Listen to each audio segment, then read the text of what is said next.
찬송 384장을 찬양하며 8월 30일 월요일 새벽 기도회를 하나님 앞에 올려드립니다.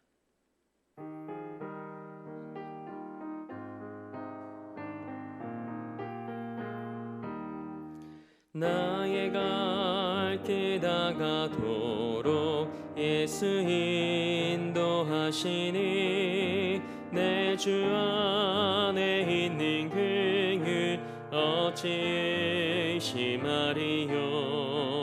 믿음으로 사는 자는 하늘 위로 받겠네.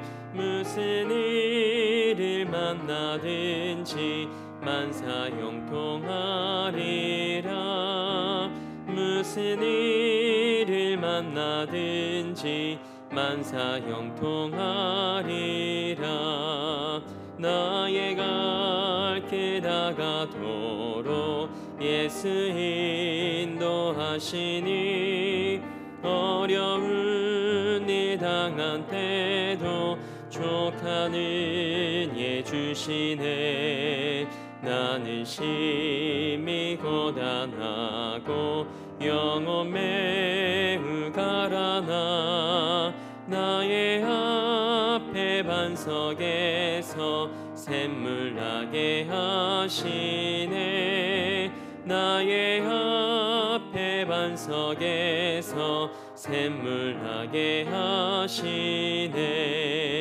나의 갈 길 다가도록 예수 인도하시니 그의 사랑 어찌 큰지 말로 알 수 없도다. 성령 감화 받은 영혼 하늘 날아갈 때에 영영 부를 나의 찬송 예수 인도하셨네.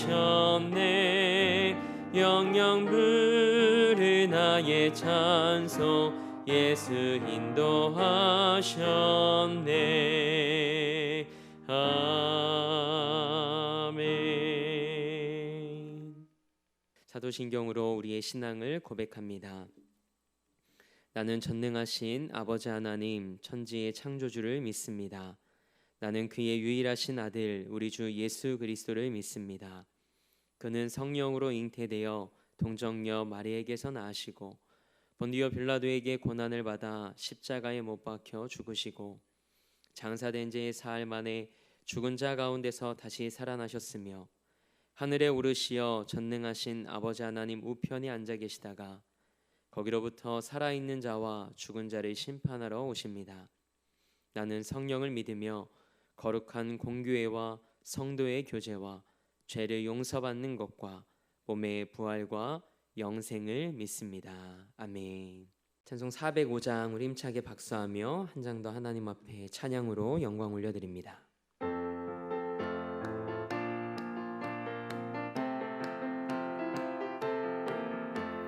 주의 친절한 팔에 안기세 우리 맘이 평안하리니 항상 기쁘고 복이 되겠네. 영원하신 팔에 안기세 주의 팔에 그 크신 팔에 안기세 주의 팔에 영원하신 팔에 안기세.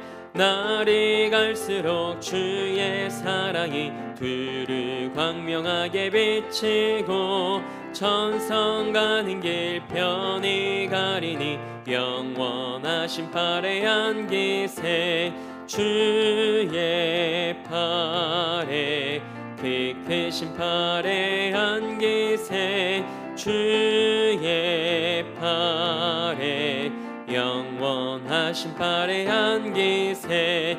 주의 보좌로 나아갈 때에 기뻐 찬미 소리 외치고 겁과 두려움 없어지리니 영원하신 팔에 안기세 주의 팔에 그 크신 팔에 안기세 주의 팔에 영원하신 팔에 안기세. 아멘. 오늘 우리에게 주신 하나님의 말씀은 시편 71편 17절에서 21절 말씀입니다. 하나님의 말씀을 받겠습니다 고백한 후에 저와 여러분 한 목소리로 합독하겠습니다. 하나님의 말씀을 받겠습니다. 하나님이여, 나를 어려서부터 교훈하셨으므로 내가 지금까지 주의 기이한 일들을 전하였나이다. 하나님이여, 내가 늙어 백발이 될 때에도 나를 버리지 마시며 내가 주의 힘을 후대에 전하고 주의 능력을 장래의 모든 사람에게 전하기까지 나를 버리지 마소서. 하나님이여, 주의 의가 또한 지극히 높으시니이다. 하나님이여, 주께서 큰 일을 행하셨사오니 누가 주와 같으리이까. 우리에게 여러 가지 심한 고난을 보여주신 주께서 우리를 다시 살리시며 땅 깊은 곳에서 다시 이끌어 올리시리이다. 나를 더욱 창대하게 하시고 돌이키사 나를 위로하소서. 아멘. 하나님의 말씀으로 새로운 하루를 여는 사랑하는 성도님들의 삶이 어제보다 더 성숙한 오늘의 삶이 되길 주님의 이름으로 축복합니다. 오늘은 신앙도 나이가 들어야 합니다 라는 말씀의 제목으로 하나님의 말씀 함께 나누기 원합니다. 몇 해 전에 피터팬 증후군이라는 단어가 매스컴을 통해 보도된 적이 있습니다. 이 피터팬 증후군이란 성인이 되어서도 어른들의 세상에 적응하지 못하고 어른이 마치 어린아이와 같은 생각과 행동을 하는 증상을 보이는 심리적 증후군을 이야기합니다. 우리가 잘 알고 있는 동화 피터팬에서 유래된 이름입니다. 1970년대 후반부터 이미 미국에서는 어른들의 사회에 적응하지 못하는 어른아이 같은 남성들이 나타나기 시작했다는 보고가 있습니다. 이 남성들이 보이는 심리적 증후군을 임상심리학자인 D.L. 카일리 박사가 피터팬 증후군이라고 부르기 시작한 것이죠. 그런데 이러한 피터팬 증후군은 비단 우리의 삶뿐만 아니라 신앙적인 부분에서도 나타납니다. 사랑하는 성도 여러분, 아이와 어른의 차이가 무엇일까요? 성숙함입니다. 미취학 아동들은 자기 중심적으로 생각하고 행동합니다. 그래서 자기밖에 모릅니다. 자기 마음대로 안 되면 떼쓰고 울며 끝까지 자기 뜻을 고수합니다. 그러나 어른이 되어가면서 어린아이의 모습을 벗어버립니다. 성숙한 생각과 행동을 통해 자기 중심적인 삶이 아니라 다른 사람과 더불어 함께 살아가는 것을 배워가는 것이죠. 나이와 환경에 맞는 인생을 사는 것이 바로 순리입니다. 하지만 오늘날 그리스도인들의 모습을 보면 그렇지 못할 때가 종종 있습니다.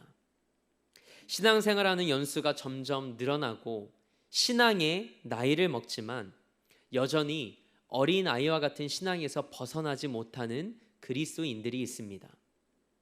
나이를 먹으면 성숙해져야 하는데 신앙의 나이는 먹지만 성숙해지기는커녕 제자리인 모습에 영적 피터팬 증후군에 빠져 있는 그리스도인들이 있습니다.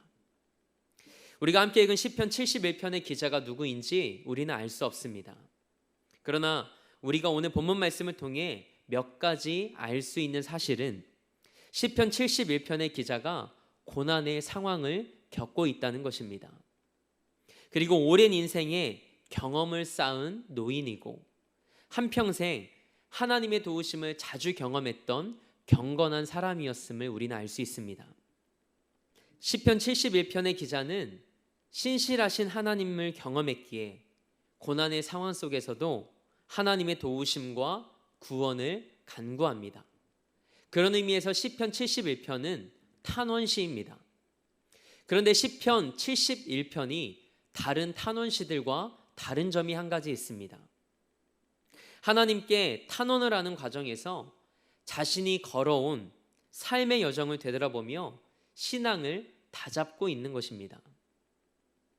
하나님께서 자신을 택하셨고 어렸을 때부터 교훈하셨으며 자신과 어떻게 동행해 오셨는지를 고백합니다. 그러면서 이렇게 고백합니다. 오늘 본문 19절 말씀입니다. 우리 19절 말씀을 함께 읽겠습니다. 하나님이여 주의 의가 또한 지극히 높으시니이다. 하나님이여 주께서 큰 일을 행하셨사오니 누가 주와 같으리이까. 아멘.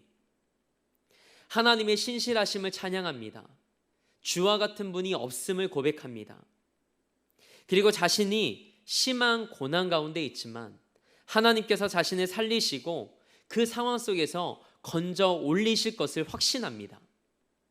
이런 고백이 어떻게 가능할까요? 이것이 신실한 믿음입니다. 성숙한 믿음입니다. 신앙에 철이 든 것이죠. 그렇다면 우리는 어떻게 해야 영적 피터팬 증후군에서 벗어나 영적인 성숙을 경험할 수 있을까요? 우리는 신앙생활을 하면서 하나님은 나에게 어떤 분이신가라는 질문 앞에 서게 됩니다. 예수님을 믿는 사람이라면 누구나 이 단계를 거칩니다. 이제 막 신앙생활을 시작한 사람들이나 어린아이와 같은 신앙생활을 하는 사람들은 신앙생활을 하긴 하지만 삶의 주인이 여전히 나 자신인 경우가 많습니다. 내 중심으로 생각하고 내가 살아왔던 지식과 경험의 기준으로 살아갑니다. 이런 영적인 단계에 있는 사람들은 하나님에 대해 이렇게만 생각합니다. 하나님은 내 필요를 아시고 쓸 것을 공급해 주시는 분이셔. 하나님은 내 질병을 고치시고 사업을 지켜주시는 분이야. 내 자녀들의 학교와 직장을 하나님께서 허락하시고 우리 아이들의 갈 길을 열어주시는 분이시지. 하나님에 대한 이런 생각과 고백이 틀리다는 것이 아닙니다. 하나님은 우리에게 여러 가지 모습으로 그분을 나타내시고 드러내십니다. 그리고 우리에게 은혜를 베푸십니다. 하나님을 믿고 그분을 섬기기로 한 것은 정말 잘한 일입니다. 그러나 이런 영적인 단계를 거치고 있는 사람들에게 한 가지 특징이 있습니다. 늘 하나님께 달라고만 합니다. 하나님의 나라와 그분의 영광을 위해 사는 삶이 아니라 마치 어린아이처럼 나 자신에게만 포커스를 맞춥니다. 이 땅의 많은 그리스도인들이 이 단계에서 하나님을 섬기고 또 이 단계에 머물러 있습니다. 중요한 것은 그 다음입니다. 그것은 하나님께 나는 어떤 사람인가 하는 것입니다. 이제는 내가 하나님을 위해 어떻게 살아갈 것인가, 이것을 고민하고 묻는 삶으로 한 뼘 더 성숙해져 가는 것이죠.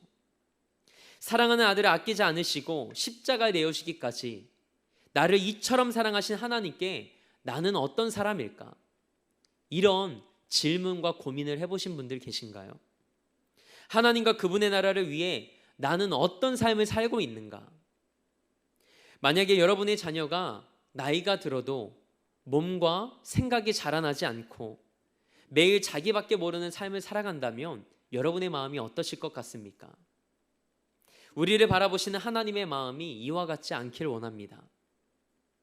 이제 나에게 하나님이 어떤 분인가라는 질문을 던지는 단계를 넘어서서 하나님께 나는 어떤 사람인가를 생각하며 영적인 성숙함을 이루어가는 믿음의 사람들이 되길 축복합니다. 사랑하는 성도 여러분, 예수님을 만난 시간이 길어질수록 우리의 신앙도 나이가 들어야 합니다. 더 성숙하고 거룩해져야 합니다. 시간이 지나 나이를 먹고도 여전히 7살짜리가 생각하는 하나님을 생각한다면 우리의 신앙은 아마 잠들어 있는 것일지도 모릅니다. 시간이 더해갈수록 성숙한 신앙으로 거듭나는 여러분과 제가 되길 원합니다. 나에게 무엇을 해주시길 원하는 나 중심의 신앙이 아니라 이제는 어떻게 사는 것이 참된 그리스도인의 삶인지를 하나님께 물으며 하나님 중심의 신앙으로 날마다 거듭나길 축복합니다. 예수님은 하나님 나라가 어린아이와 같은 자의 것이라고 말씀하셨습니다. 우리의 삶이 어린아이와 같은 삶이 되길 바라셨습니다. 그러나 이 말씀은 어린아이와 같이 자신을 낮추는 순수하고 순전한 신앙이 되길 원하셨던 것이지 어린아이의 수준의 신앙을 말씀하신 것은 아닙니다. 우리 육체만 나이가 드는 것이 아니라 우리 신앙도 나이가 들어 성숙한 신앙이 되길 원합니다. 그래서 우리 말이 바뀌고 하나님을 향한 은혜의 깨달음이 깊어지며 생각하는 것이 성숙해지는 영적 어른이 되어가길 축복합니다. 우리 14절 말씀이 우리의 삶이 되길 소망하는 마음으로 이 말씀 함께 읽겠습니다. 14절 말씀입니다. 나는 항상 소망을 품고 주를 더욱 찬송하리이다. 아멘. 함께 기도하겠습니다. 하나님, 오늘 말씀을 통해 성숙한 믿음의 한 사람을 만나게 하시니 감사합니다. 시편 71편 기자의 고백과 삶으로 나의 믿음과 신앙을 점검하고 돌아보게 하시니 감사합니다. 혹여나 나의 믿음과 신앙이 어린아이와 같은 신앙은 아니었는지, 제자리 걸음의 신앙은 아니었는지 생각해 봅니다. 나의 성공과 마음의 안정감을 위해 붙드는 하나님이 아닌 하나님에게 나는 어떤 존재인지를 생각하며 삶의 방향을 새롭게 정하는 이 새벽이 되게 하옵소서. 그래서 나이가 들며 성숙해지는 것처럼 우리의 신앙도 나이가 들게 하옵소서. 성숙한 신앙과 신실한 믿음으로 하나님 앞에서 자라나는 삶이 되게 하옵소서. 고난 앞에서도 항상 소망을 품고 하나님을 더욱 찬송하는 믿음의 의연함이 우리 삶에 묻어나게 하여 주옵소서. 오늘도 이 나라와 열방을 위해 기도합니다. 하나님께서 이 땅과 열방의 주인이심을 고백합니다. 하나님의 때에 하나님의 방법대로 이 땅을 새롭게 하시고 고쳐 주옵소서. 특별히 아프가니스탄의 눈물과 아픔을 기억해 주시길 원합니다. 그들의 눈물을 닦아주시고 아픔과 고통에서 자유케 하옵소서. 구원의 은혜와 샬롬의 은혜를 허락하여 주옵소서. 대림교회 형제교회들과 땅끝을 향해 주의 복음을 들고 간 선교사님들, 그리고 한국교회의 비전교회들을 위해 기도합니다. 감당할 힘을 주옵소서. 오직 믿음과 사명으로 모든 상황에서 승리케 하옵소서. 창립 50주년을 맞이한 우리 대림교회와 담임 목사님도 기억해 주셔서 우리에게 허락하신 새로운 111의 사명을 품고 기도할 때 하나님께 아름답게 쓰임받는 제단과 목회자 되게 하옵소서. 그리고 사랑하는 성도들의 삶과 가정과 일터에 하나님의 얼굴빛을 비춰 주옵소서. 오늘도 삶의 자리를 성전 삼아 미디어 예배로 이 하루를 시작합니다. 오늘 우리의 하루가 어제보다 더 성숙해진 믿음의 하루가 되게 하옵소서. 그렇게 일하실 하나님을 기대하며 우리 삶의 목적 되시고 이유 되신 우리 주 예수 그리스도의 이름으로 기도합니다. 아멘. 하늘에 계신 우리 아버지, 아버지의 이름을 거룩하게 하시며 아버지의 나라가 오게 하시며 아버지의 뜻이 하늘에서와 같이 땅에서도 이루어지게 하소서. 오늘 우리에게 일용할 양식을 주시고 우리가 우리에게 잘못한 사람을 용서하여 준 것 같이 우리 죄를 용서하여 주시고 우리를 시험에 빠지지 않게 하시고 악에서 구하소서. 나라와 권능과 영광이 영원히 아버지의 것입니다. 아멘.